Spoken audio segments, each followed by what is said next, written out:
அனைவருக்கும் ஸ்தோத்திரம். தொடர்ந்து தொடர் வேதாகமத்தை வாசிக்கலாம். இந்த நாளில 32, 33, 34 ஆதியாகமம் உங்களை வாசிக்க கேட்கலாம். தொடக்க நூல் 32.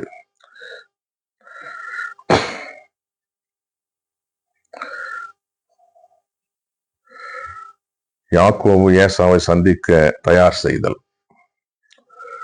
அதிகாலை லாபான் எழுந்து தான் பேர பிள்ளைகளையும் புதல்வரை முத்தமிட்டு அவர்களுக்கு ஆசி வழங்கினார். பின்னர் அவன் அவர்களை விட்டு பிரிந்து தன் இடத்திற்கு திரும்பி போனான். பின்னர் யாக்கோபு தன் பயணத்தை தொடர்ந்தார். கடவுளின் தூதர்கள் வழியில் அவரை சந்தித்தார்கள். யாக்கோபு அவர்களை கண்டபொழுது இதுதான் கடவுளின் படை என்று கூறி அந்த இடத்திற்கு மகனையும் என்ற பெயரிட்டார். பின்பு யாக்கோபு ஏதோம் நாட்டில் உள்ள சேயீர் பகுதியில் வாழ்ந்து வந்த தம் சகோதரன் ஏசாவிடம் தூதரை அனுப்பினார். அவர் அவர்களுக்கு கட்டளையிட்டு சொன்னது, நீங்கள் என் தலைவர் ஏசாவிடம் போய் ஊழியனாகிய யாக்கோபு கூறுவது, நான் இதுவரை லாபனிடம் அந்நியனாய் தங்கியிருந்தேன். மாடுகளும் கழுதைகளும் ஆடுகளும் வேலைக்காரரும் வேலைக்காரிகளும் எனக்கு உள்ளனர். உன் பார்வையில் எனக்கு தயை கிடைக்கும்படி என் தலைவரான உமக்கு ஆள் அனுப்பி அறிவிக்கிறேன் என்று சொல்லுங்கள். அத்தூதர் யாக்கோவிடம் திரும்பி வந்து, நாங்களும் சகோதரர் ஏசாவிடம் போனோம். அவர் இதோ 400 பேருடன் உம்மை சந்திக்க வருகிறார் என்றனர். யாக்கோபு மிகவும் அஞ்சி கலங்கி தம்முடன் இருந்த ஆள்களையும் ஆடு மாடுகளையும் ஆகிய மந்தைகளையும் இரு பகுதிகளாக பிரித்தார். ஏனெனில் ஏசா வந்து ஒரு பகுதியை தாக்கினாலும் எஞ்சிய பகுதியாவது தப்புமே என்று நினைத்து கொண்டார். மேலும் யாக்கோபு, என் மூதாதை ஆபிரகாமின் கடவுளும் என் தந்தை ஈசாக்கின் கடவுளுமான ஆண்டவரே, நீர் என்னை நோக்கி உன் சொந்த நாட்டிற்கும் உன் உறவினரிடமும் திரும்பி போ, நான் உனக்கு நன்மையே புரிவேன் என்று உரைத்தீர். அடியனுக்கு நீர் காட்டிய பேரன்பு முழுவதற்கும் நம்பிக்கைக்குரிய தன்னை முழுவதற்கும் நான் தகுதியற்றவன்.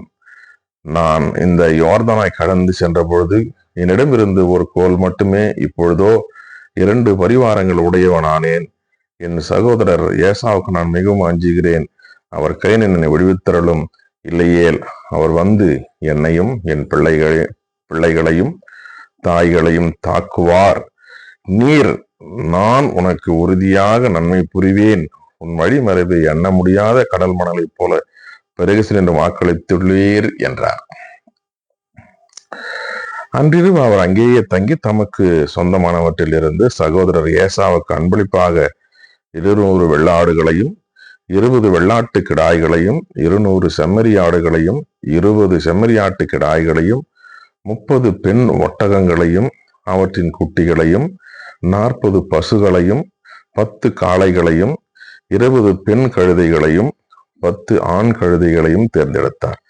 அவற்றுள் ஒவ்வொரு மந்தையையும் வேலைக்காரர் கையில் தனித்தனியாக ஒப்புவித்து, நீங்கள் மந்தைகளுக்கு இடையே இடம் விட்டு எனக்கு முன் ஓட்டி கொண்டு போங்கள் என்று சொன்னார். பின்னர் அவர் முதலில் போகிறவனை நோக்கி கட்டளையிட்டு கூறியது, என் சகோதரர் ஏசா உனக்கு எதிர்பட்டு நீர் யாருடைய ஆள்? எங்கே போகிறாய்? உனக்கு முன் செல்லும் இவை யாருடையன என்றவனிடம் கேட்டால், இவை ஊழியன் யாக்கோபினுடையவை.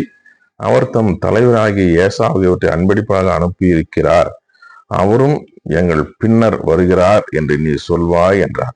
அதே விதமாய் அம்மந்தைகளை ஓட்டி செல்லும் 2ஆம் 3ஆம் ஆள்களும் மற்ற அனைவருக்கும் கட்டளையிட்டு கூறியது, ஏசாவை நீங்கள் சந்திக்கும் பொழுது இதோ ஊழியன் யாக்கோபுக்கு எங்கள் பின்னால் வருகிறார் என்று சொல்லுங்கள். ஏனெனில் யாக்கோபு, நான் அவர் முன்னே இவ்வன்பளிப்புகளை அனுப்பி அவரை அமைதிப்படுத்துவேன். பின்பு நான் அவரை நேரில் காணும் பொழுது அவர் ஒருவேளை என்னை ஏற்றுக்கொள்வார் என்று நினைத்தார். யாக்கோபு இஸ்ரேல் என்ற பெயர் பெறல். அபிதமே யாக்கோபின் அன்பளிப்புகள் அவருக்கு முன் சென்றன. அவரோ அந்த இரவு கூடாரத்தில் தங்கினார். அந்த இரவிலேயே அவர் எழுந்து தம் 2 மனைவியரையும் ஒரு வேலைக்காரிகளையும் புதல்வர் 11 வரையும் அழைத்து கொண்டு யாபோக்கு ஆற்றின் துறையை கடந்தார். அப்படி அவர்களை ஆற்றை கடக்க செய்த பொழுது தமக்கிருந்த அனைத்தையும் அனுப்பி வைத்தார். யாக்கோபு மட்டும் இவ்வாறு தனித்திருக்க ஓர் ஆடவர் பொழுது விடிய மட்டும் அவரோடு மற்றி போரிட்டார். யாக்கோபை வெற்றி கொள்ள முடியாது என்று கண்ட அந்த ஆடவர் அவர் தொடை சந்தை தொட்டார். யாக்கோபு அவரோடு மற்போரிடுகையில் தொடை சந்து இடம் விலகியது. அப்பொழுது ஆண்டவர், என்னை போகவிடு, பொழுது புலரப்போகிறது என யாக்கோபு நீர் எனக்கு அஞ்சி வழங்கினாலொழிய எனக்கு ஆசி வழங்கினாலொழிய உம்மை போக விடேன் என்று மறுமொழி சொன்னார். ஆடவர், உன் பெயர் என்ன என அவர், நான் யாக்கோபு என்றார். அப்போது அவர், உன் பெயர் இனி யாக்கோபு எனப்படாது, இஸ்ரவேல் எனப்படும், ஏனெனில் நீ கடவுளோடும் மனிதரோடும் போராடி வெற்றி கொண்டாய் என்றார். யாக்கோபு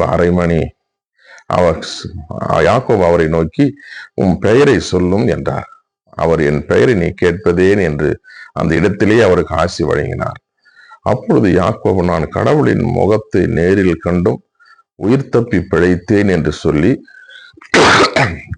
அந்த இடத்திற்கு பெனியேல் என்று பெயரிட்டார். அவர் பெனியேலுக்கு அப்பால் சென்றவுடன் கதிரவன் தோன்றினான். தொடை விலகியதால் அவர் நொண்டி நொண்டி நடந்தார். அதன் பொருட்டு இஸ்ரவேலர் இந்நாள் வரை தொடை சந்து சதை நாரை உண்பதில்லை. ஏனென்றால் அந்த ஆடவர் யாக்கோவின் தொடை சந்து சதை நாரை தொட்டார். 33ஆம் பகுதி. யாக்கோபு ஏசா சந்திப்பு. யாக்கோபு தம் கண்களை உயர்த்தி பார்க்க ஏசா 400 ஆள்களோடு வருவதை கண்டார். உடனே அவர் லேயாளிடம் ராகலிடம் 2 வேலைக்காரிகளிடம் பிள்ளைகளை பிரித்து ஒப்படைத்தார். முதல் வரிசையில் வேலைக்காரிகளையும் அவருடைய பிள்ளைகளையும், 2ஆம் வரிசையில் லேயாளையும் அவருடைய பிள்ளைகளையும், இறுதியில் ராகேலையும் யோசேப்பு நிறுத்தினார். அவர் அவர்களுக்கு முன் சென்று தம் சகோதரன் நெருங்கி செய்து 7 முறை தரையில் விழுந்து அவரை வணங்கினார். ஏசாவோ அவருக்கு எதிர்கொண்டு ஓடி அவரை அரவணைத்து இறுக கட்டி தழுவி முத்தமிட்டார். இருவரும் மகிழ்ச்சி கண்ணீர் சிந்தினர். பின் கண்களை உயர்த்தி பெண்களையும் அவர்களின் பிள்ளைகளையும் கொண்டு, உன்னோடு இருக்கும் இவர்கள் யார் என்று கேட்டார். அவரும், உம் அடியானாகிய எனக்கு கடவுள் கருணையுடன் அருளிய பிள்ளைகளே இவர்கள் என்று சொன்னார். அப்பொழுது வேலைக்காரிகளும் அவருடைய பிள்ளைகளும் அணுகி அவரை வணங்கினர். அவ்வாறு லேயாளும் அவருடைய பிள்ளைகளும் வணங்கினர். இறுதியாக யோசேப்பும் ராகேலும் நெருங்கி வந்து வணங்கினர். அப்பொழுது ஏசா யாக்கோபை நோக்கி, எனக்கு எதிர்கொண்டு வந்த பரிவாரம் எதற்காக என்று கேட்டார். யாக்கோபு, என் தலைவராகி உன் பார்வையில் எனக்கு தயை கிடைப்பதற்காக என்று பதில் சொன்னார். ஏசா, என் சகோதரனே, ஏற்கனவே என்னிடம் மிகுதியாக உள்ளது, உன்னிடத்தில் நீயே வைத்துக் கொள் என்றார். யாக்கோபு, இல்லை, உமது பார்வையில் எனக்கு தயை கிடைத்திருப்பது உண்மையானால் நான் தரும் அன்பளிப்பை ஏற்றுக்கொள்ளும். உமது முகத்தை காண்பது கடவுளின் முகத்தை காண்பது போல் இருக்கிறது. ஏனெனில் நீர் எனக்கு கனிவு காட்டியுள்ளீர். எனவே உமக்கு அடியேன் கொண்டு வந்துள்ள அன்பளிப்பை தயவு செய்து ஏற்றுக்கொள்ளும். ஏனெனில் கடவுளின் கருணையினால் எனக்கு வேண்டிய மட்டும் உள்ளது என்று சொல்லி வற்புறுத்த அவரும் அவற்றை பெற்றுக்கொண்டார். பிறகு அவர், நாம் சேர்ந்து பயணம் செய்வோம், உனக்கு முன் நான் செல்வேன் என்றார். அதற்கு யாக்கோபு, பச்சிளங்குழந்தைகளும் பால் கொடுக்கும் ஆடு மாடுகளும் என்னிடம் உள்ளன என்று என் தலைவர் உமக்கு தெரியும்.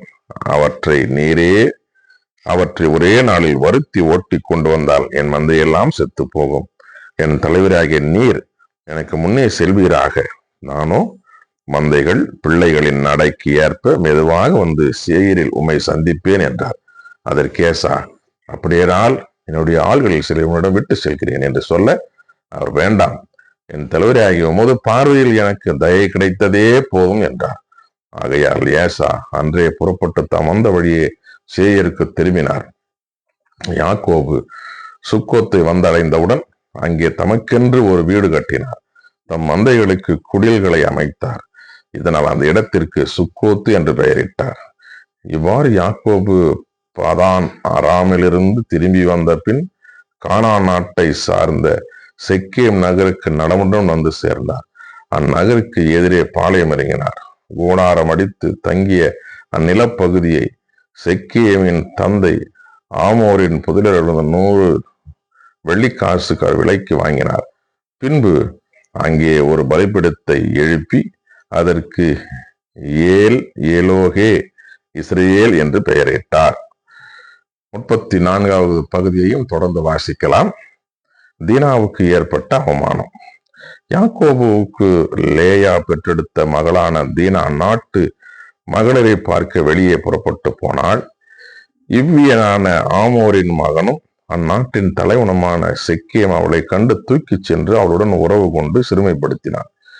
யாக்கோபின் மகள் தீனாவிடம் அவன் மனம் மேலும் ஈர்க்க பெற அவன் அப்பெண்ணின் மேல் காதல் கொண்டு அவளது மனதை கவரும் முறையில் பேசினான். எனவே செக்கேம் தம் தந்தை ஆமோரிடம் இந்த பெண்ணை எனக்கு மனமுடித்து வையுங்கள் என்று கூறினார். தம் மகள் தீனா தீட்டுப்படுத்தப்பட்டாள் என்று யாக்கோபு கேள்விப்பட்ட போது அவருடைய புதல்வர் புல்வெளியில் மந்தைகளோடு இருந்தனர். எனவே அவர்கள் திரும்பி வரும் வரை யாக்கோபு அமைதியாக இருந்தார். செக்கேமின் தந்தை ஆமோர் யாக்கோபோடு பேச வந்தார். யாக்கோபின் புதல்வர் இதை பற்றி கேள்விப்பட்டு புல்வெளியில் இருந்து வந்தனர். அவர்களும் துயரமும் கடும் சீற்றமும் கொண்டனர். ஏனெனில் யாக்கோபின் மகளுடன் உறவு கொண்டதால் செய்ய தகாததை செய்த செக்கேம் இஸ்ரவேலை அவமானப்படுத்தினான் என்று நினைத்தனர். அப்பொழுது ஆமோர் அவர்களை நோக்கி, என் மகன் செக்கேமின் மனம் உங்கள் மகள் மீது ஈர்க்கப்பட்டுள்ளது. அவளை அவனுக்கு மனமுடித்து தாருங்கள். நீங்கள் எங்களோடு கலப்பு மனம் செய்து கொள்ளுங்கள். உங்கள் பெண்களை எங்களுக்கு கொடுத்து எங்கள் பெண்களை உங்களுக்கு எடுத்துக் கொள்ளுங்கள். நீங்கள் எங்களோடு இந்நாட்டில் எங்கும் தங்கலாம். அதில் குடியிருந்து வணிகம் செய்து செல்லும் சேர்த்துக் கொள்ளுங்கள் என்றார். அப்பொழுது செக்கேம் தீனாவின் தந்தையையும் சகோதரர்களையும் நோக்கி, உங்கள் பார்வையில் எனக்கு தயை கிடைக்கட்டும். நீங்கள் கேட்பதை தருவேன். பெண்ணுக்குரிய பணமும் பரிசும் எவ்வளவு வேண்டுமானாலும் கேளுங்கள். நீங்கள் கேட்பதை தருவேன். பெண்ணை மட்டும் எனக்கு மனமுடித்து தாருங்கள் என்றான்.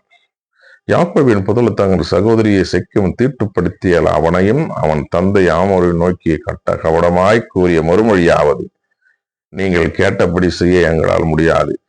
ஏனெனில் விருத்த சேதனம் செய்து கொள்ளாத ஆடவனுக்கு எங்கள் சகோதரியை கொடுப்பது அவமானமாகும்.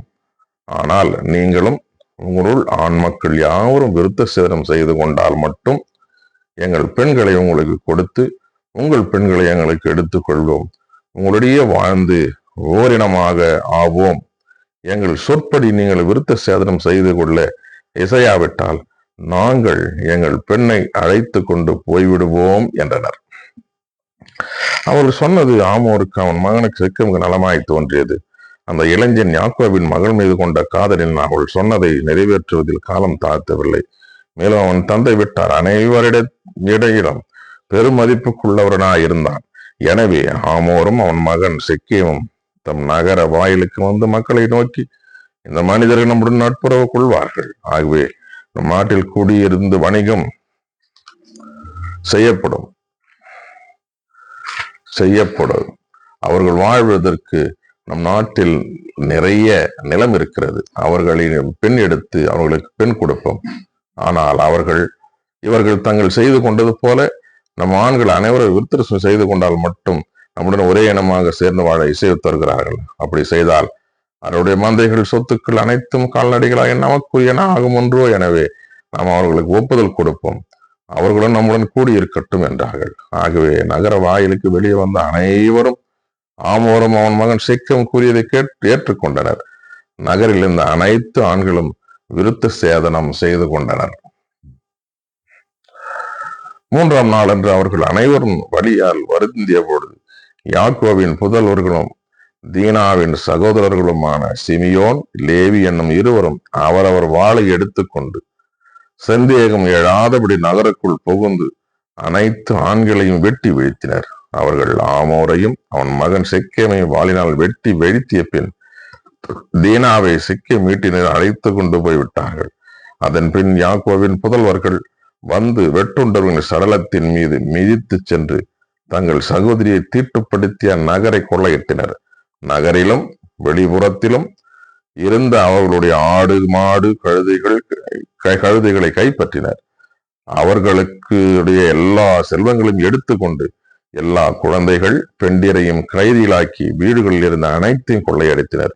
யாக்கோபு சிமியோனையும் லேவியையும் நோக்கி, நீங்கள் என்னை தொல்லைக்கு உட்படுத்தி விட்டீர்கள்.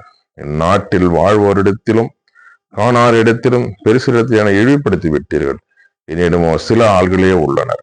அவர்கள் ஒன்று சேர்ந்து என்னை தாக்கினால் நானும் என் குடும்பத்தில் அழிந்து போவோம் என்றார். அதற்கு அவன் மட்டும் எங்கள் சகோதரியை ஒரு விலை மாதை போல் நடத்தலாமோ என்று அவர்கள் மறுமொழி கூறினர். வாசிக்க தெரிந்து கொள்ளப்பட்ட 32, 33, 34 தொடக்க நூல் வாசித்து முடிந்தாயிற்று. கடவுளுக்கு மகிமையும் மாட்சியும் உரித்தாக.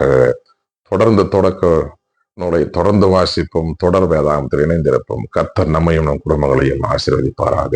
ஆமென்.